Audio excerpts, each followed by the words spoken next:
Yo, what's up, everyone? Everything Apple Design here, welcome back. Today I've got 5 insane iPhone tricks that are gonna change the way you use your phone forever. Let's get straight into it. No fluff. You know those little dots at the bottom of your home screen? Yeah, you can swipe on them directly to speed swipe between pages. But wait, it gets better. It works on the emoji keyboard too. Swipe across and fly through emojis like a boss. Think your flashlight isn't bright enough? Swipe into Control Center, long press the torch icon, and boom. Adjust the brightness intensity to your liking. Even better, your iPhone remembers your setting for next time. Want to narrate your screen recordings?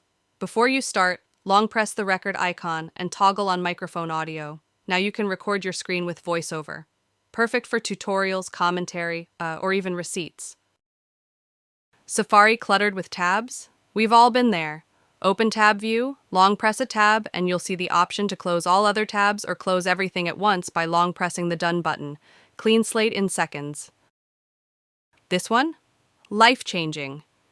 When you're scrolling through a long list, look on the right. See that scroll indicator? Press and hold it, and now you've unlocked hyper-fast scrolling. It's precise, smooth, and way faster than swiping up and down. There you go. 5 game-changing iPhone tricks that Apple never told you about. Smash that like button if you learned something new, and make sure to subscribe for more hidden Apple hacks every week. Drop your favorite trick in the comments, or one most people don't know about, and I might feature it next video. Catch you in the next one. Peace.